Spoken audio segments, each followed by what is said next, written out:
I must rise above the flames. Welcome back, Ronin Renegades. I'm Lupinefiasco. This is Daily FaB Gameplay, and today we are playing our favorite FaB Rising Rebellion. For anyone who's new to the channel, welcome to the Resistance. What we do here is review replays of games I played on the Talishar.net client days or weeks ago, after enough time has passed that I lose my bias and can more objectively judge the quality of my games. I will talk through turn cycles and give my thoughts on the line I would take now, then compare that to the line I took then at the time of recording. We either learn from my mistakes or reinforce good play patterns with the overall goal of tightening and optimizing our gameplay in the future to take down paper events and walk away with that shiny, shiny cardboard. If you would like to check out the list I'm playing here or try it for yourself, there is a FaB deck link in the video description below. While you're down there, if you haven't already done so, please consider subscribing to my channel. It is the best free way to support me and to make sure that you see every new episode of Daily FaB Gameplay in your video feed. There is also a link to my Blue Sky, my Discord, and my Patreon, where you can get access to the matchup guide for this deck and for all of my decks forever. Now, without further ado, let's jump right into the action.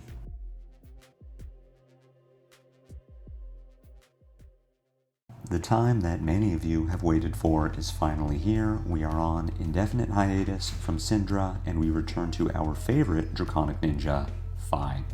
This is the list that I put together for the Hunted. If you've been playing my Aurora list, you will find this to be very similar, because I think the Aurora game plan is solid and applies to FaB, where FaB is much better at Syndra at playing really any size of hand. FaB has a lot of 1-card 4s, 2-card 8s, 3-card 13s, and 4-card 15s and 16s. So he can put really above-rate turns together in a way that Syndra can't. And because he doesn't use Mask of Momentum nearly as well, we get to run Mask of the Pouncing Lynx instead, meaning that while we are less threatening turn to turn, aside from our raw damage numbers, we do get to put together one very good turn, ending with Lava Burst, Salt the Wound, possibly Tenacity, that we get to tutor with Mask of the Pouncing Lynx as long as any of our attack action cards hit. Against Fang, pretty new hero here. I believe most of the Fangs are trending Redline, based off of lists that Mara Ferris has been putting out emulating FaB or old Redline Dromai. So we won the die roll, we are choosing to go second, and we are just looking to maximize our numbers as best we can, though with the understanding that compared to Aurora, many more of our attacks attack for much more than they block for. We've got a lot of 2 blocks that attack for 3 and 4, so when we are looking to maximize that value, it's usually going to be offensive. This hand does not block super well. Thankfully, we are not expecting Fang to push too much damage on turn 0. He's got a Fire Vein coming out for 1. This does not have Go Again. There's no fealty to back this up. So we do want to play around a reaction, but we don't want to go too heavy on the first dagger. We can block 4 on this Fire Vein and still have 5 left to block the second one if a reaction is played on this Fire Vein and there's a follow-up Fire Vein, but otherwise, if we just block 4, I wouldn't be surprised if Fang passes through damage and just ends the turn. So the 2 cards I want to block with are Brand with Cinderclaw and Rising Resentment, with the understanding that this deck is playing more Draconic starters, and I'm not as concerned about drawing into a new one like I would be with Syndra, where maybe I want to prioritize my Brand with Cinderclaw and Rising Resentment. So I can block with those 2. My goal, my hope, is that I will draw a Draconic starter and another either 0 cost or blue to pay for Searing Emberblade, and then I can use Ignite to discount the cost of Breaking Point to make it free. And we draw really well, so we're going to get to lead with Fire Tenet. Then we can play Blaze Headlong. Blaze Headlong gets Go Again because we played a red card. So we're attacking for 3, then 5, then we play Ignite for 2, and finally we get to play Breaking Point for free because it is discounted by the Ignite. That is the best way to play out this turn. Unfortunately, we don't get to attack with our Phoenix Flame, which means we're leaving 2 damage on the table because we're losing our Shuko trigger as well as the 1 point from Phoenix Flame. But we at least get to pick up the Phoenix Flame and then arsenal it. So, sort of going into our next turn with a 5-card hand, the understanding being that the Phoenix Flame is not really worth an entire card, but there are tricks we can do with the Phoenix Flame in Arsenal, such as, let's say we draw another Blaze Headlong as our only quote-unquote Draconic starter. We could play the Phoenix Flame, then break the chain, get it back into discard, then play Blaze Headlong, which now has go again because we've played a red card in the turn. And then we get some more opportunities based on that, or maybe Phoenix Flame is the Draconic starter. The point being that there is not a good way to sequence this turn so that we get to play the Phoenix Flame. We're leaving value on the table, it's too bad, but having access to the Phoenix Flame next turn is almost as good. So this was a really good turn cycle. We're going to get to threaten Fang with this breaking point, and yes, he has armor, he still has cards in hand, but if Fang is having to either give us 3 pieces of armor or a 3 block from hand and armor, that's really good. We've leaked some damage this turn, we are solidly taking tempo away from him, and I'm really not concerned about what Fang can do on his turn. The most I would think is like a 2-card 7 with both Fire Veins, a blue, and a 1-cost reaction. But we don't even get that, we just get Blaze Headlong for 4. So we do have this Phoenix Flame in Arsenal. There are a few ways we can play this turn. We could keep 5 cards here, and our sequencing would be Fire Tenant into Phoenix Flame, into Display Loyalty, into Breaking Point, pitching Loyalty Beyond the Grave. Our other line that I like more is use Loyalty Beyond the Grave here, block for 3, take 1 down to 39, then play Fire Tenant, Phoenix Flame, Display Loyalty, and Arsenal Breaking Point. We push a quote-unquote 2 to 3 card 7 with Fire Tenant, Phoenix Flame, which gets 1 from the Fire Tenant, and then Display Loyalty. We set up our breaking point in Arsenal, which is good. We'll start with a 5-card hand next turn, but we also get the Loyalty Beyond the Grave in discard, and I believe that is a priority when we're playing it. We have 3 in the deck for this matchup. We also brought in Shelter from the Storm just to play the value game, the understanding that Fang is going to be sending on average 4 or more damage per dagger. But we want to get that loyalty in because part of how this FaB deck is built is to get loyalties into discard and get at least 1 energy pot on the board and just set up for this big kind of Zen-like pop-off turn where we keep a 5-card hand, then banish 2 loyalties to draw a 6th card, then use our energy potion to pay for Emberblade or Art of Dragon Fire or Demonstrate Devotion. And while this line, taking 4 here and not blocking with Loyalty Beyond the Grave, does push more damage on this turn, we would not be taking an Intellect penalty by arsenaling Breaking Point, and we are not setting up. So we're going to pitch this Loyalty Beyond the Grave. Except for Mask of the Pouncing Lynx, we don't have a way to shuffle our deck, which means that we now only have 2 loyalties available, and we have to play both of them. So we can't play the second loyalty that we see and then we're good. We have to play both. We can't pitch one, and if we do pitch one, then we now know that our now 4th Loyalty Beyond the Grave, which would be the second in discard, is the 50th card left in our deck. It just becomes very awkward. And with Fang having 5 cards and all that armor, the Breaking Point isn't even that threatening. Imagine here if we had Breaking Point in Arsenal, this turn would be insane. We would just take all of this damage and get to do Oath of Loyalty, Blaze, Emberblade, Phoenix Flame, Breaking Point.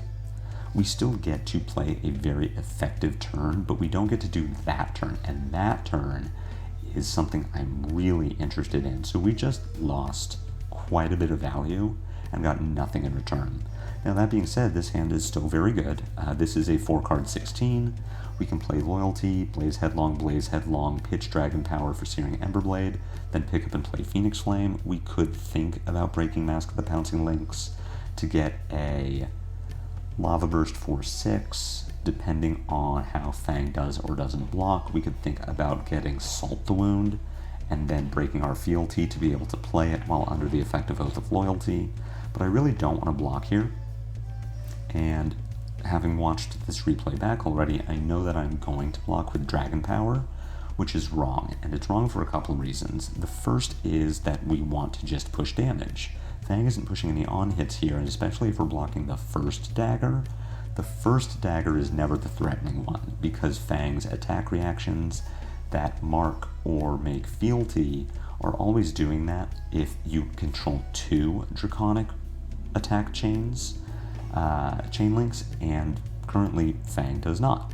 The second reason is that any 0 for 2 reaction is going to push the Fire Vein up to 4 points of damage, and I believe that's the miscalculation I made here blocking with Dragon Power, is that I thought, well, if Searing Gaze pumps it up to 3, then yes, we're covering it, and we don't get hit, we don't lose our mark, and Fang doesn't make a fealty.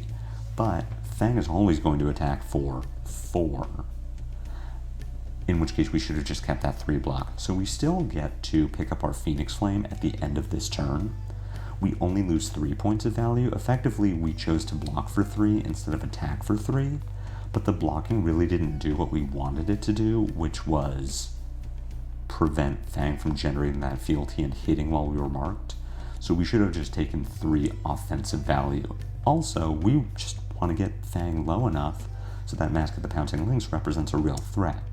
Pouncing Lynxing, while Fang is above 30, is, it's fine. If we assume that Lynx is worth 6 points regardless of when we break it, the reason we want to do it later is when Fang is at 30, 6 points represent 20% of his life total. When Fang is at 10, 6 represents 60% of his life total. So the longer we can put off breaking Pouncing Lynx, the scarier it gets for the opposing hero, which is why we value holding on to our blues so that we can work an Emberblade into the turn cycle so that we can put our opponent lower faster. Especially because we already pitched a Loyalty Beyond the Grave, dragging this game out does not help. It doesn't make us any better, it actually makes us worse when we're dragging the game out, because that is, in this case, giving Fang more opportunity to build up fealties and start being able to block more aggressively while still pushing on-rate damage. So all of this is to say that blocking with that Dragon Power is wrong, and I really wish that I had kept it so that I could work an Emberblade into this turn. We're still pushing a 3-card 13, which is still very above rate, so good turn cycle for us. I'm really not thinking about breaking Pouncing Lynx here. Let's say this Phoenix Flame hits and puts Fang down to 25. Lava Burst, or in this case Salt the Wound, only represents 7. That's not even 25%, or a little over 25% of Fang's remaining health, but just isn't good enough. So Fang plays out this round on me. We draw into another Ronin Renegade, which represents 2 points of damage. This is an interesting hand to play out. We have these 2 energy potions. We can pitch one to Emberblade and then play the second one, so the question is, are we playing the Dragon Power? Are we blocking with it? If we play it, then our turn is going to be Ronin Renegade, pitch Energy Potion for Searing Emberblade, float Run Resource, activate FaB, pick up and play Phoenix Flame, and then use Fealty and play Dragon Power. And there is some incentive to do that, because even though all of our attacks have -1 power, because of this round's on me, we still get our Shuko trigger. So if we take that line, we are attacking for 2, 4, 6, 0, 5. We're pushing 11 points of damage, and then we get to Arsenal and Energy Potion. If we instead block with the Dragon Power, then our turn is 2, 4, 6, activate FaB, pick up the Phoenix Flame, play Energy Potion, Arsenal the Phoenix Flame, pass. So we miss out on 5 points of damage.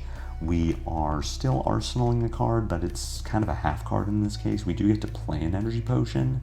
We do get to keep our fealty. The other line just pushes more damage and gets an arsenal, a real arsenal in Energy Potion, which we would just play on a different turn. I think the best line is to play the Dragon Power rather than blocking with it. We get a little more value, we get our Shuko trigger, and we're just pushing 11 points of damage instead of 6, getting Fang into that critical range where Mask of the Pouncing Lynx is much better. The downside is that we use our fealty. This list I believe off the top of my head, I think I'm on 2 Demonstrate Devotions, so I have 5 ways to make fealty in my deck, and I've played 1 of them. So I should have 4 left. Maybe we should just be prioritizing saving this fealty for Art of Dragon Fire or Art of Dragon Blood, or something with one of our 2 remaining Oath of Loyalties. I like pushing more damage here, especially considering that Fang is pushing some vanilla, kind of low rate damage.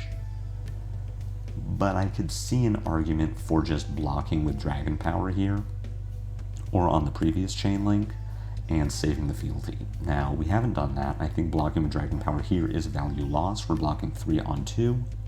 We have passed the point where we should have blocked with Dragon Power if that's what we wanted to do. I still want to block this Fire Vein because we are marked and I don't want to give Fang a fealty. So I want to use my Flamescale Furnace, and what Furnace is going to do for us is say maybe Fang has a reaction, the Fire Vein gets over the top of Furnace, we take 2 or 3 damage, Fang makes a fealty, depending on what the reaction is, Fang gets to make a Vigor, but what this does is it makes Fang play the card. If we just took 2 here, Fang gets his fealty, makes a Vigor, and gets to Arsenal this Affirm Loyalty.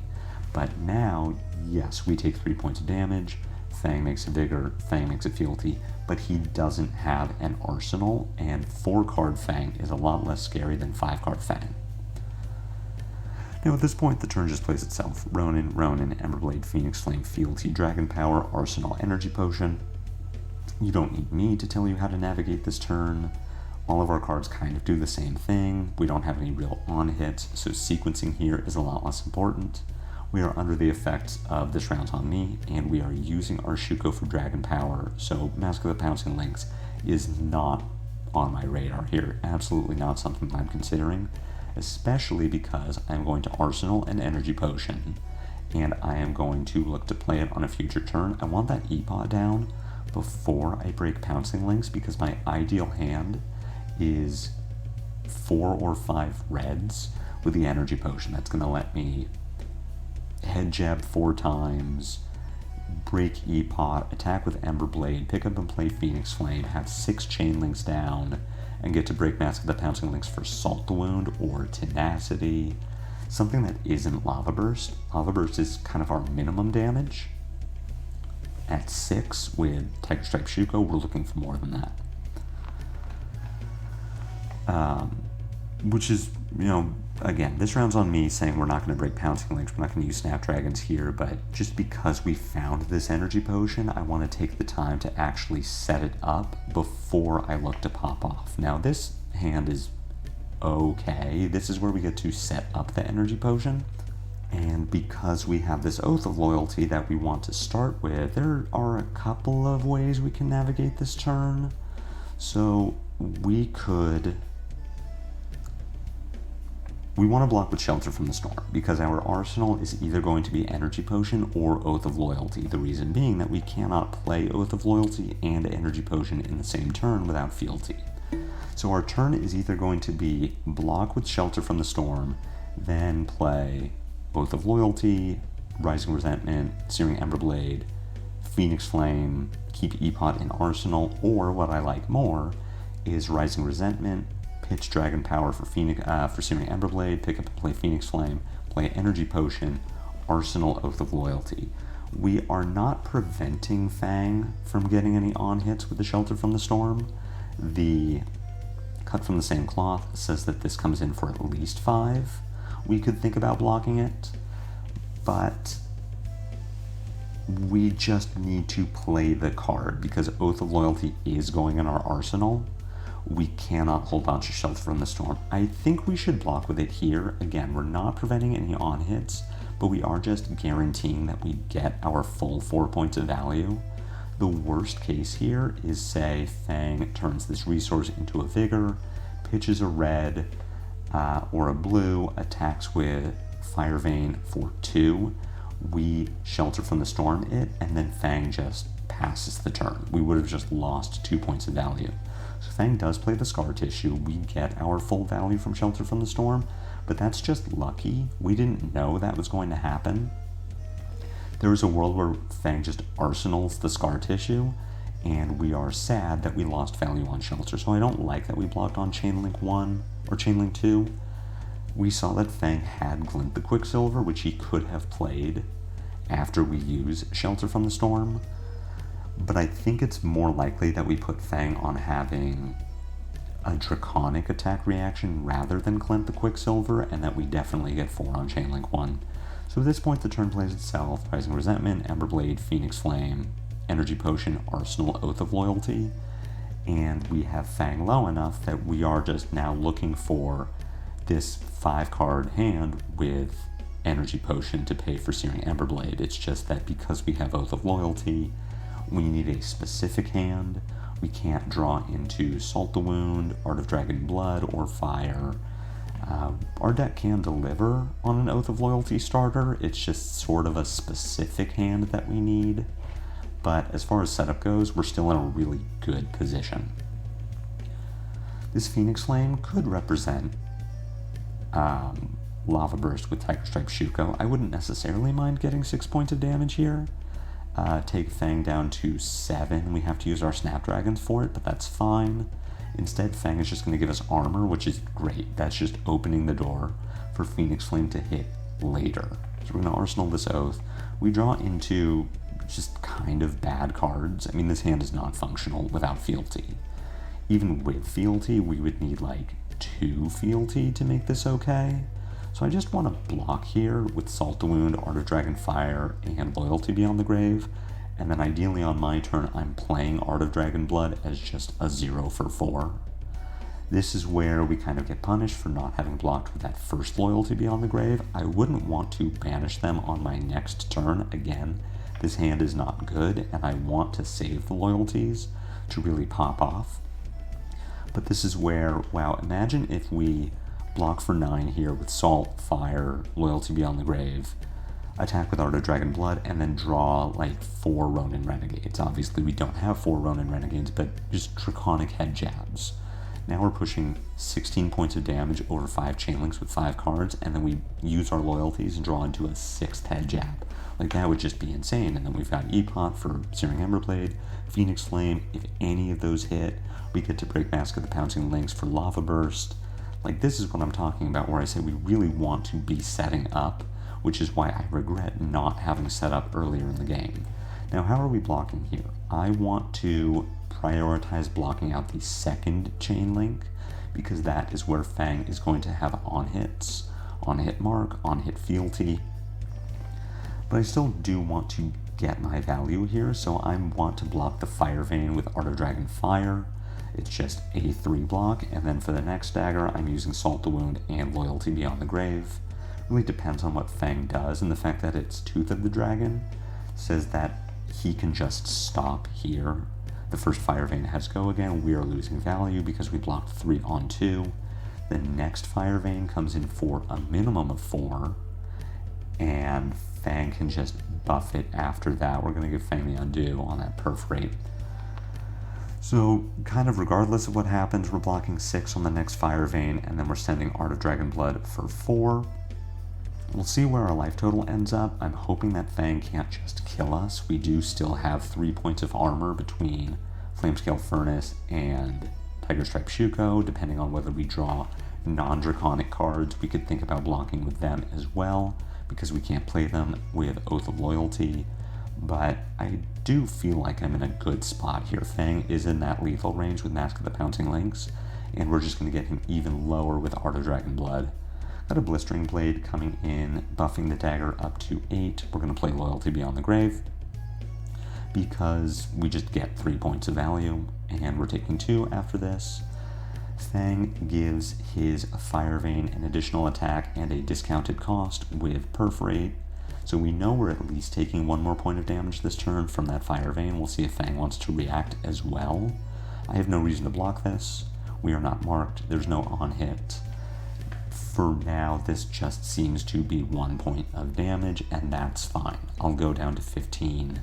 I don't want to use my Furnace for this, where I could save it for an on-hit, or maybe even use it on a future turn.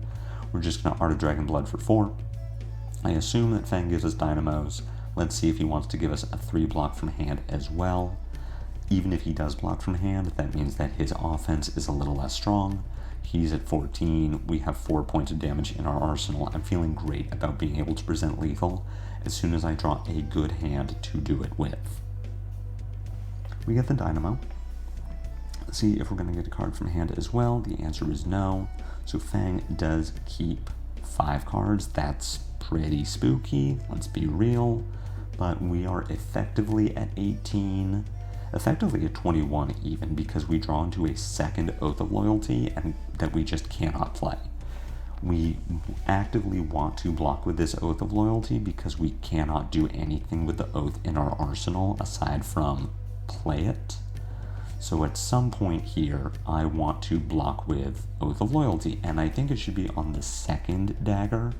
It seems unlikely to me that Fang would just dump a ton of reactions on this first one. For one thing, Fang only has 2 fealty, so he cannot play Hunt's End, and there are very few cards that Fang could play that would make a 3rd fealty that would let him play Hunt's End.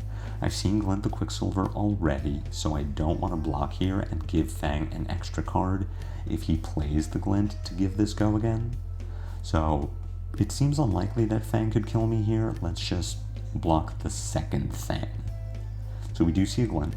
That's going to give this Obsidian Fire Vein go again. Very glad that I did not block. And is the next thing going to be a dagger? It's just for the Drakai. This is just 4 points of damage. There's no on hit, but we get absolutely no benefit by keeping this Oath of Loyalty.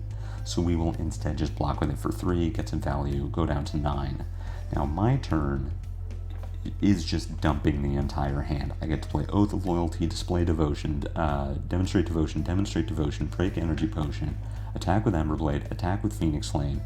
If any of those hit, I can grab Lava Burst if I want to be safe, but both of these Demonstrate Devotions are making fealty, so I could grab Salt the Wound or Tenacity if I thought that Fang was just going to block. And maybe Tenacity is the right card to grab. We are presenting 4, 8, 12, 15, 16, potentially, really at a minimum, 22 points of damage. With Fang at 11, he needs to give us at least 3 cards, and more likely 4, which says that Tenacity is getting +4, compared to Lava Burst's +3. So I think the right card to grab here, considering that we are making fealty to play a generic finisher under Oath of Loyalty, is Tenacity. But I do also respect just being safe, grab Lava Burst. I think at the time that I was taking this turn, I was not considering that I would break my energy potion because I can just follow up with Emberblade, Phoenix Flame, Lava Burst for 6.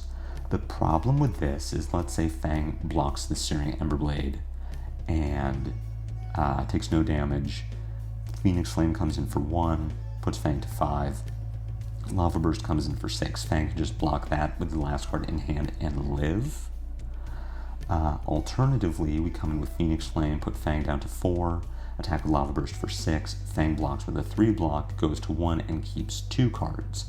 I want to either kill Fang here or have Fang give me his entire hand, which means that breaking Energy Potion to play Demonstrate Devotion is the right call. We push 10 points of damage instead of 6, and 10 points of damage should just kill Fang unless he has a defense reaction in Arsenal. But even if it doesn't, we get his entire hand, and then we get to just do this again on our next turn, because FaB is much more consistent than Fang is. That does get us the win. We outvalue Fang turn to turn.